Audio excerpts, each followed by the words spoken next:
Welcome back to the Forensics Detailing channel. Today we're going to be doing a power tool review on the DAS6 Pro Plus dual action sander.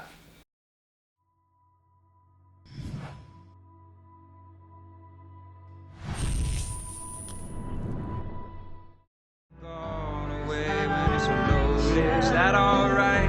Yeah. If you don't shoot it, how am I supposed to hold it? Is that alright? Yeah. I'll give my gun away when it's unloaded. Is that alright? Is that alright with you? Is that alright? Yeah. Give my gun away. Is that alright?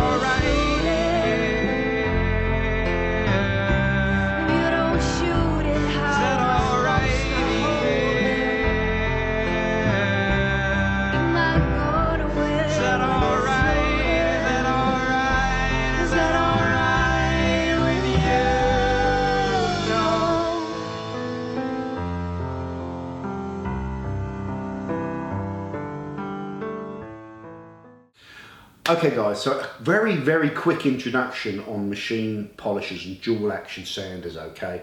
So if we could wind back the clock and look at historically how kind of polishing started.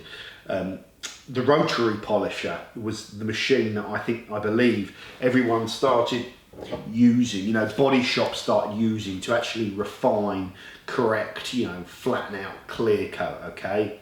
And you know, a rotary polisher is an electronic tool typically, you know, with a motor which drives an axle, which has a backing plate on it which spins, and then typically they'd start off with wall pads, or foam pads now are more prevalent, and abrasives to work on that clear coat, okay? And those rotary tools are still used, you know, are in widespread use for a number of different reasons that we're not too interested in this video. Well, we are a little bit interested in them actually, so hold your horses there, John. Okay, so that was the rotary polisher. Now, as you all know, and we've talked about in many videos and many people hear about, you know, the rotary polishers have a couple of sore points, you know, that get raised a lot. Poor old rotary, it's forever getting its name kind of shredded because of the fact that if you do use them recklessly, you know, you can pump them up to real high speeds.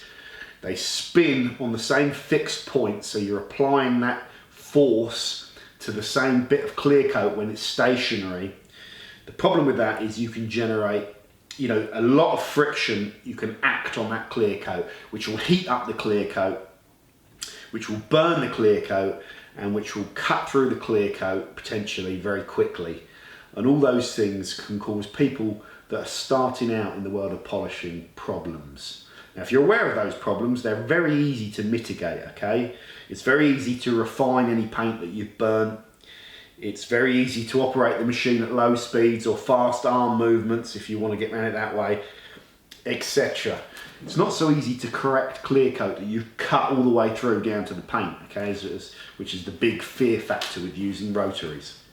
Anyway, for those reasons, someone had the bright idea of using a random orbital sander, you know, that's typically a machine that would have sandpaper on it and used to flatten wood or, you know, dry walls or whatever they use these random orbital sanders for. I don't actually know, you know, but someone thought, well, if you can do that on a rotary, you can do it on a dual action sander. And I believe it was over in America they started doing it with those Porter cable dual action polishers, okay? I think they were the first forms of the tools that started getting used for these kind of things. I'm not 100% sure on that. So that's a little bit of history about kind of how they started, okay? So these random orbital sanders, the main reason that people use them as opposed to a rotary is that they are less aggressive on the surface that you are polishing, because the force that they're acting on that surface is moving around because you have two forms of movement, okay? And I think in a lot of the videos we've spoken about the forms of movement. Okay, so the first really important thing to understand about free spinning DAs is the center axle, which rotates, okay? with a rotary, the plate is screwed into that axle, and when the axle turns, the plate turns, okay? This plate is screwed into the axle, but it's screwed into a free spinning bearing. So there is no drive making this plate spin, okay? So it's a bit like if you had the old string, like the old cowboys used to do with the lasso. If you held it upside down and did that, it's the momentum of you spinning it around that's making this thing spin, okay? So it spins from being thrown around. You want to stop it spinning, you hold it. Okay? Now, the second thing, that axle rotation, that main centre axle rotation is of course fixed, but your mount point is mounted into a free spinning bearing which is off from the centre of that axle, okay? So in other words, your spinning backing plate is doing a separate orbit around the inside of that machine, okay? So that gives you two forms of movement, the free spinning rotation and the orbit of the offset axle. And I'll draw all of that up on the board. The result of which is if you took or traced any one point on this machine, instead of, if you traced it on a rotary, you would just have that one point going around in circles, okay? But if you trace that one little given point on any machine, you'll actually get this little loop going around like that, okay? Depending on how fast you've got the machine, okay? The slower it is, the closer the loops are together. The faster it is, the wider the loops are. The one different is the height of the loop will always be the same, and that will be the distance that the plate is offset from the center of the axle, okay? And they call that the throw. So whenever you hear the term the throw, that is the offset of the plate on the axle. So the main advantages as well, in simple terms, of having those two different forms of movement is you're applying less kind of force. You're working those abrasives on the same point, like a rotary, which is just twisting on the same point. So your distribution of that force is slightly, I don't know if force is the right word, but it's all about moving and transporting those abrasives.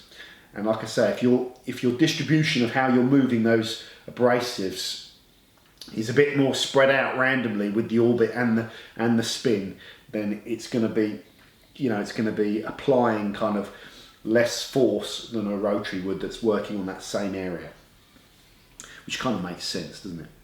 So the dual action polisher removes clear coat in a slightly less aggressive, wider distributed kind of manner, which means you're far less likely, in fact I don't think you can burn clear coat with one of these. I've never seen it. So you're not going to be burning clear coat, and you will have to really be going some to cut all the way through your clear coat. You'd be doing set after set after set, and if the alarm bells haven't triggered that you might be doing something wrong at that point, then there's no helping you, So we know now what the advantages are and why people are turning to these tools, okay?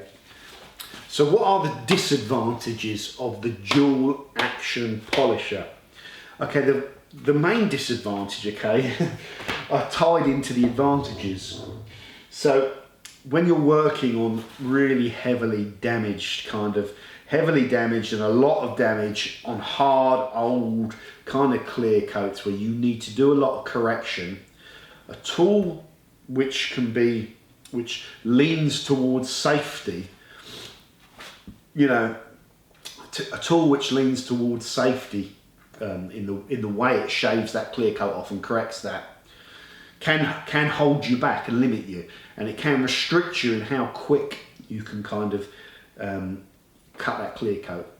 So for that reason, rotaries are still prevalent, because you can do everything on the rotary and you can ramp it all up to that point where you're correcting very, very quickly. So if you're in the professional trade and you're using these tools day in and day out, and you know how they respond, you know their capabilities, you're experienced with all the different types of clear coats and problems you're going to get doing this, then a lot of people will still be using those rotary polishers to deliver them results a lot quicker, especially with paint correction or compounding. Okay, so that's their main strength. Their safety can also be a weakness. The second weakness with them, you do have to use them with a good technique, especially with that free spinning nature of them. If you use them with too much pressure, and too much pressure can be you physically pushing down too hard on the machine, or the machine getting bogged down when you go over certain edges, or you lean on the machines, you put pressure on individual points of it, you can stop the plate spinning.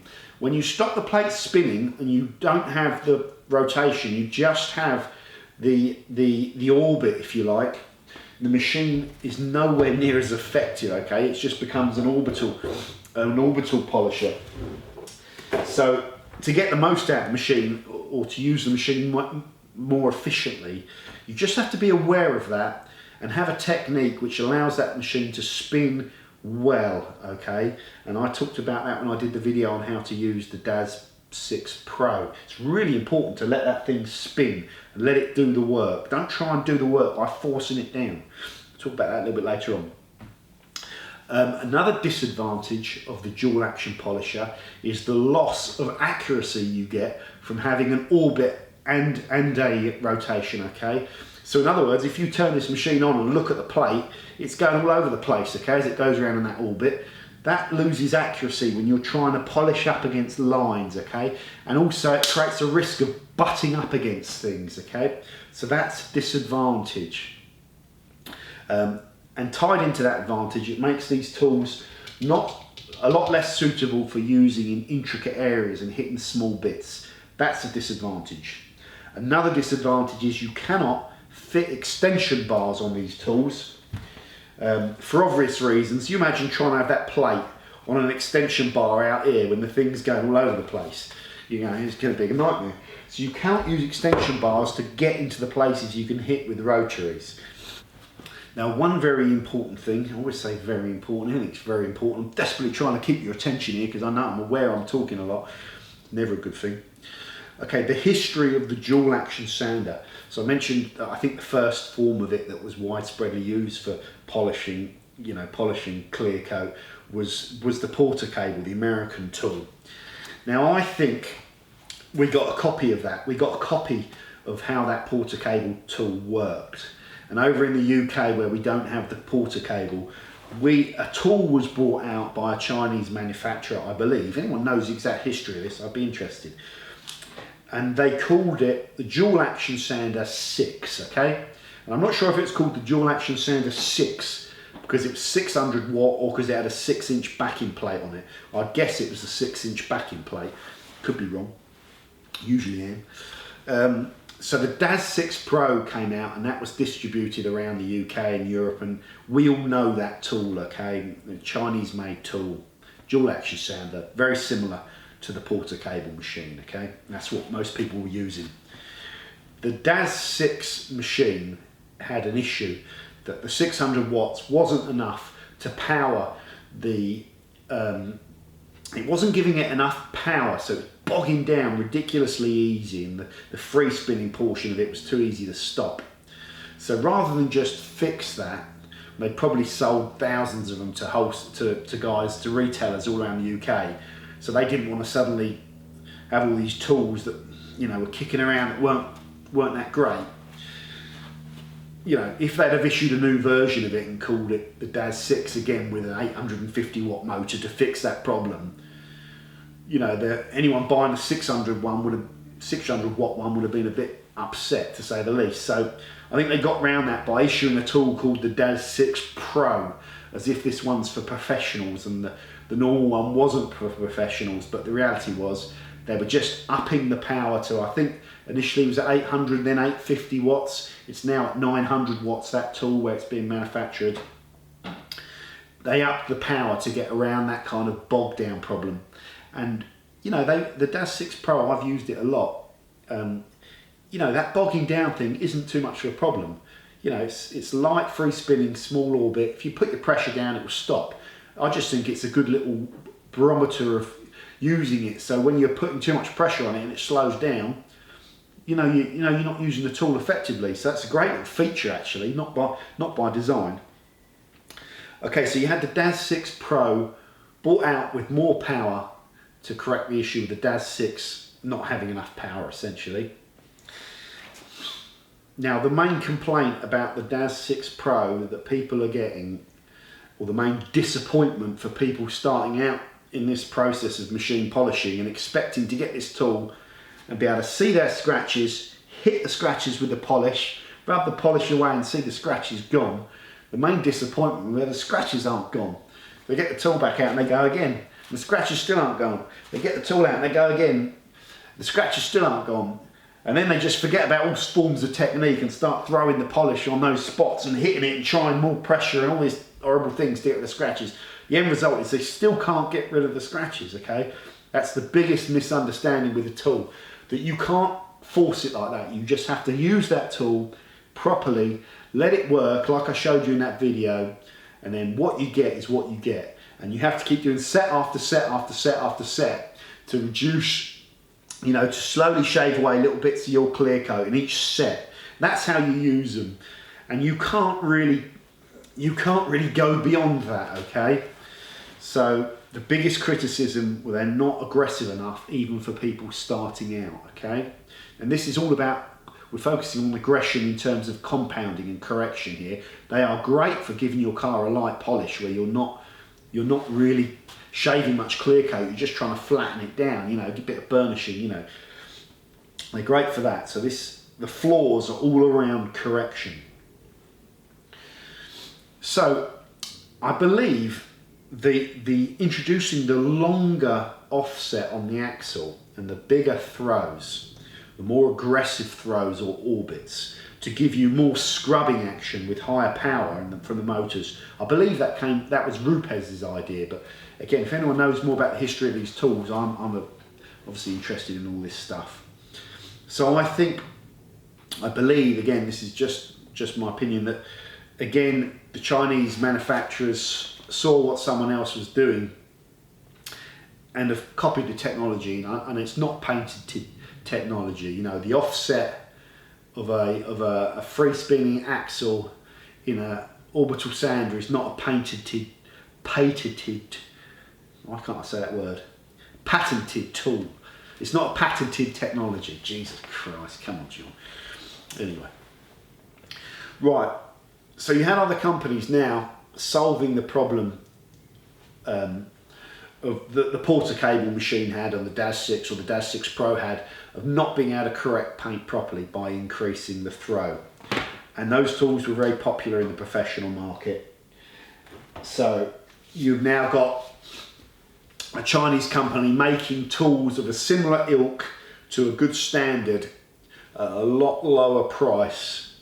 And it's for that reason that people are turning to these tools, and for all the other reasons I said about the whole dual action being a cool thing, as their starting tools into the polishing world, okay?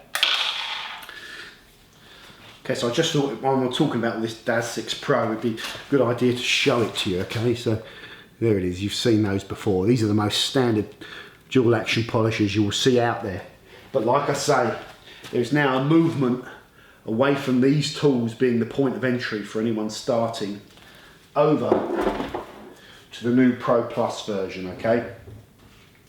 Now, the DAS6 Pro always has the 8mm throw, okay? The Pro Plus, there's different variants of the tool that have the 8mm throw, a 12mm throw, a 15mm throw, and a 21mm throw, okay? So now we've been through the concept of what that throw does and, you know, how it affects that kind of scrubbing motion. When I say that to you, you'll probably just think straight away, well, as you get the longer throw, you get a more aggressive machine with slightly higher capability of correcting or shaving clear coat off the car, okay? They're more aggressive the bigger the throw is. But some of those disadvantages about accuracy, you know, get amplified the bigger the throw is. 8mm throw is very small, 21mm throw is significant, okay? And there's a big difference between the two. So if you ever use a 21mm throw dual action sander, the first thing you'll notice is, excuse me, it's a bit haywire. The pad's going a bit haywire underneath you, and you might not, first time you use it, you'll be like, Jesus Christ, this thing's a bit chaotic. It's part of the fun. Okay. That leads me on to the next question, okay? If you're looking for a tool to start off detailing with, and you're considering this Pro Plus, DAS6 Pro Plus. God, it's such a mouthful, that whole thing, isn't it? That whole name. If you're considering a DAS6 Pro Plus, first thing you need to decide is what throw size you want to go for.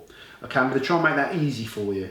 I would suggest you don't go for the 8mm throw size. I don't know if they're still being resaled, because it's not giving you much over that tool apart from some better controls, okay? I would suggest you don't go for that, that's still available. I would suggest as well, if you're thinking that you want a less aggressive version of it and you're going for the 12, I would suggest to you the difference between the 12mm throw and the 15mm throw isn't that great, okay? So I'd actually suggest you go for the 15 if you want the less aggressive, because it's, okay, there's the two main versions, what I'm getting to, are the 21mm throw, which is the big throw, that's a significantly larger throw than the others, okay? And the 15. So I would actually suggest, if you're starting out, the best one to go for, or best is always a dodgy word, okay? A slightly less aggressive but slightly easier to operate throw is the 15mm variant as opposed to the 21mm variant, okay?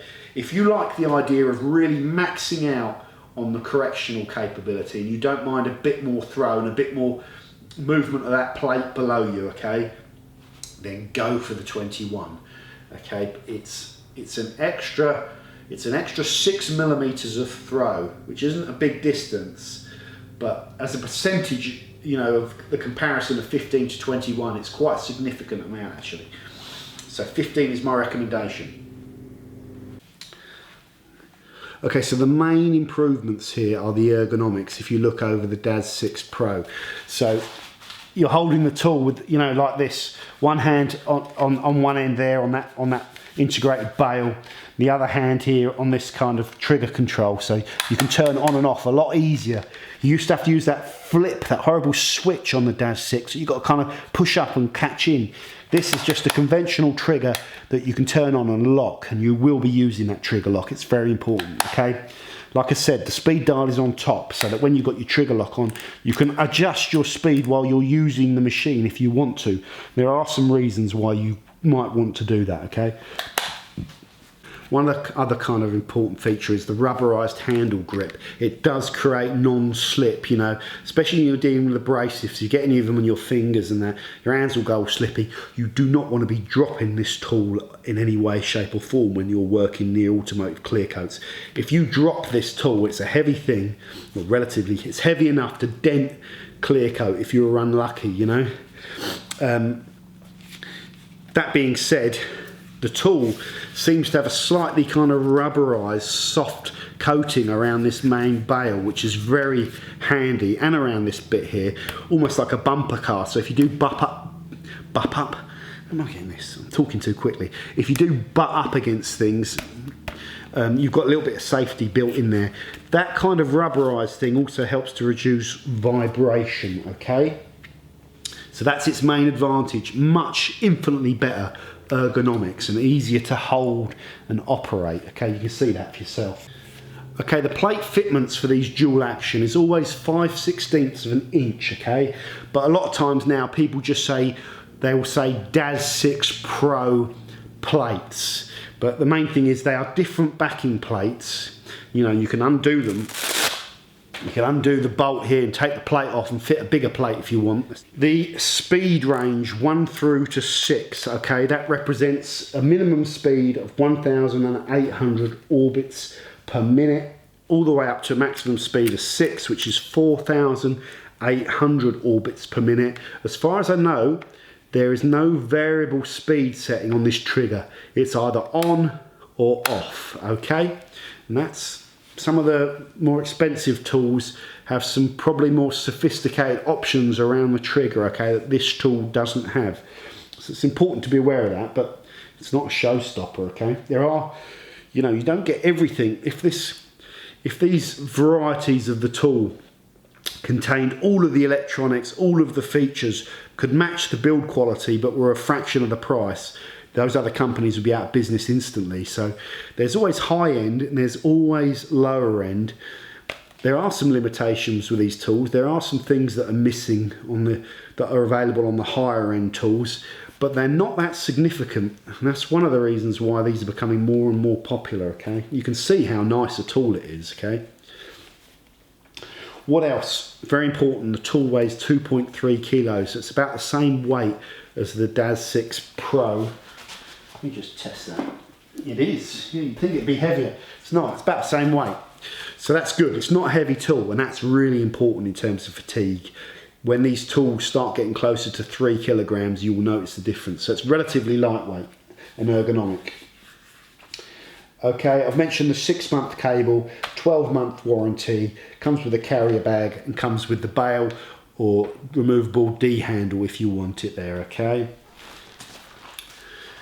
Okay guys, so in this review we are actually reviewing the Into Detailing DAS Pro 6 Plus, and there's a few advantages of buying this particular tool from Into Detailing as opposed to other guys selling the DAS6 Pro Plus. We're struggling to get my head around that.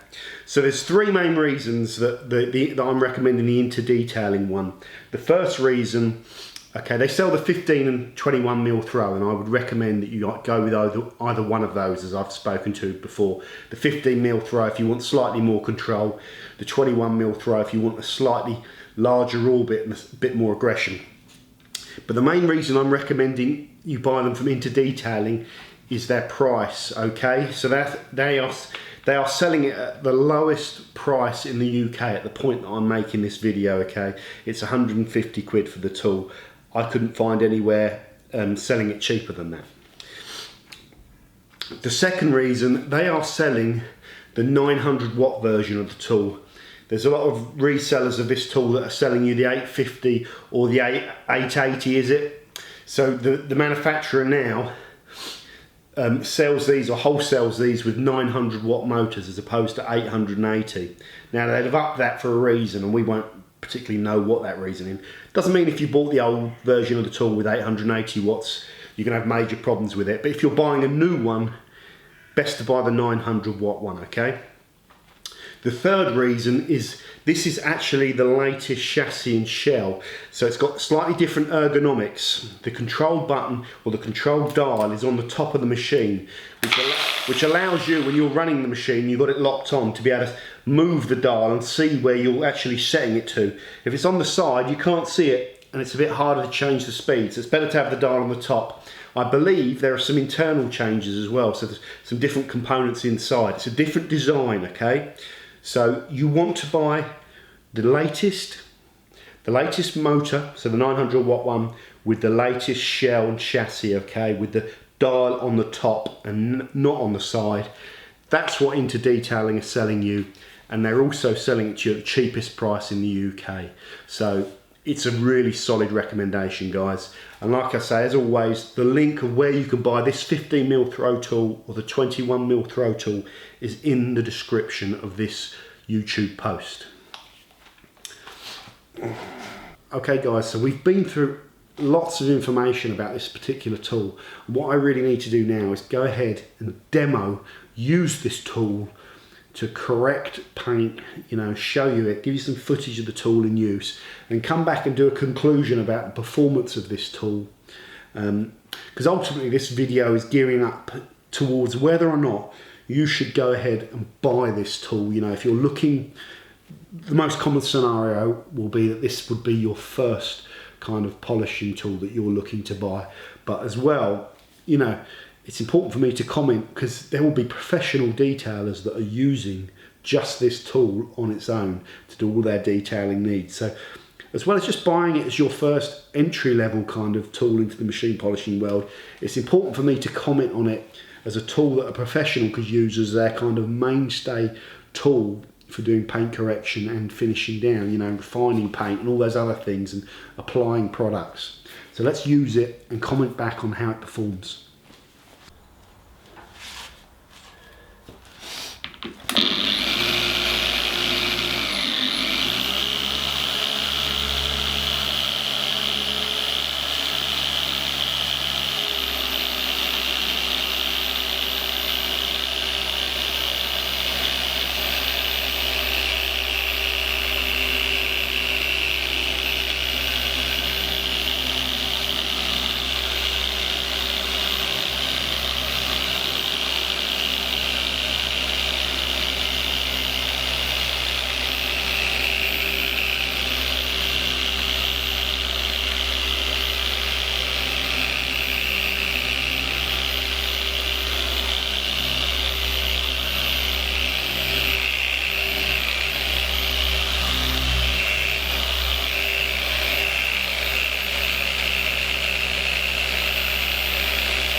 So two performance things that I was really focusing on with this tool, and that was I wanted to see if this tool was prone to bogging down, which can sometimes be a criticism of these large throw machines.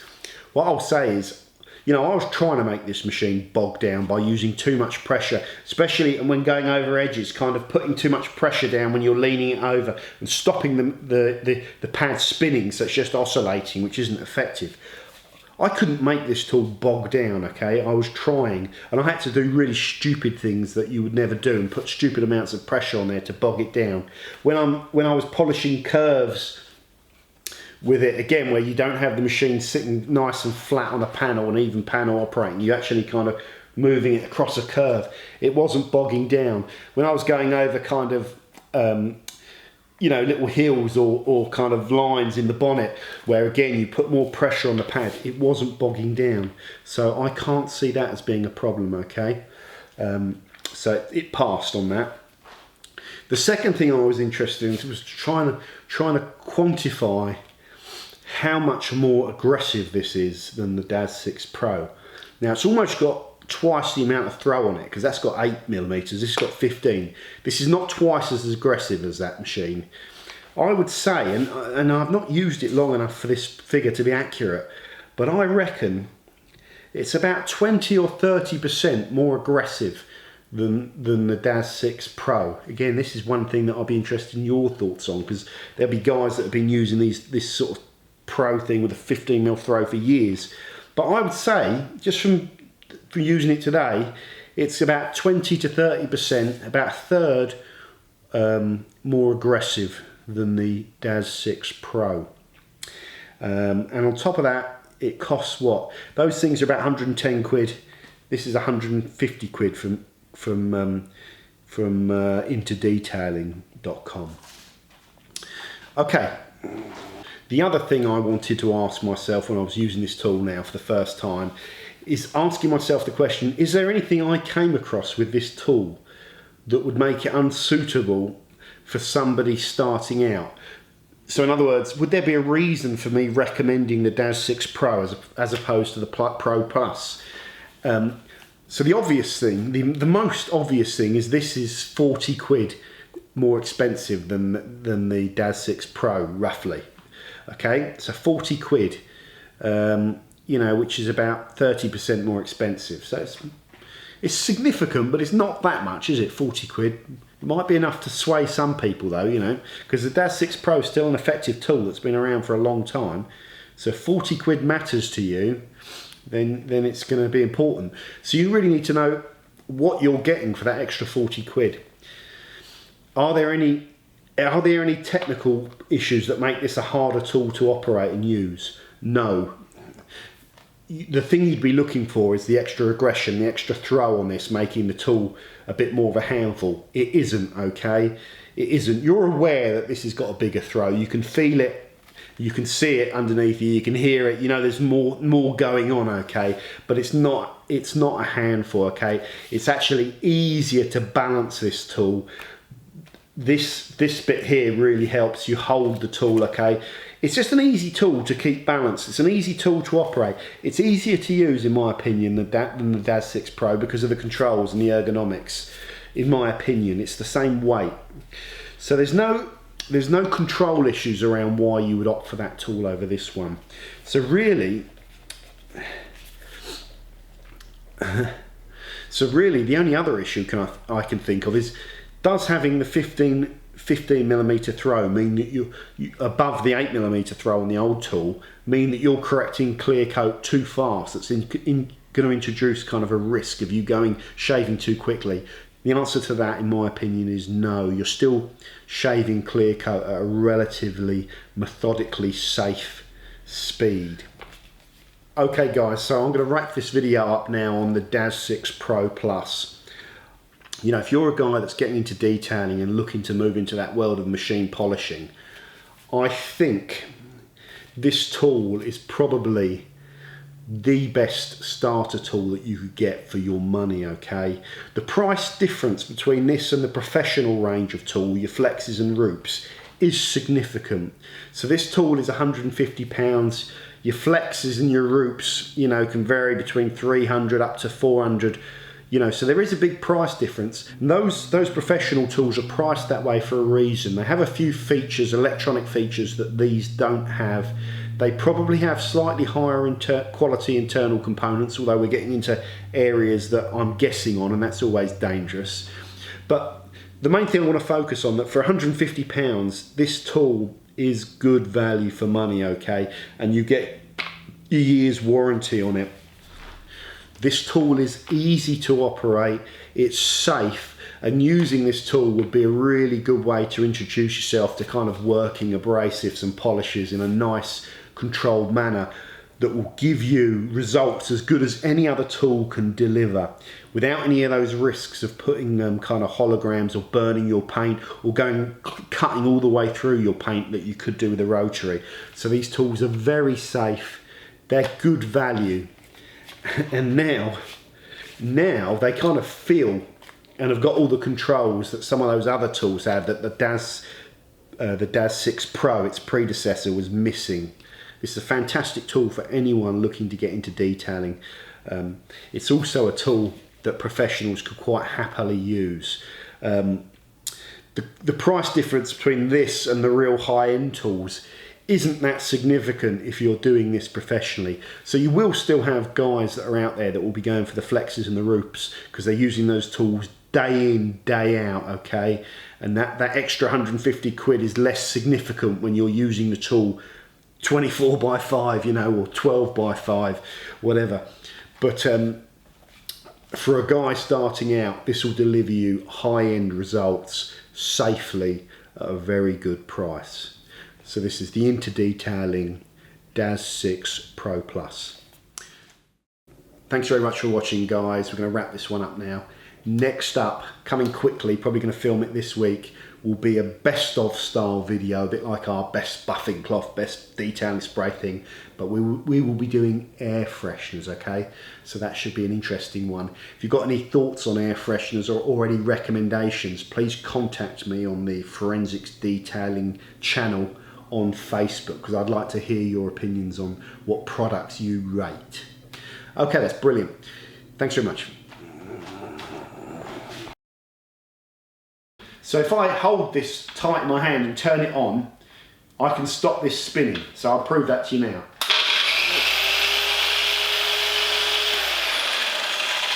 Jesus. Fucking took my hand off. Okay.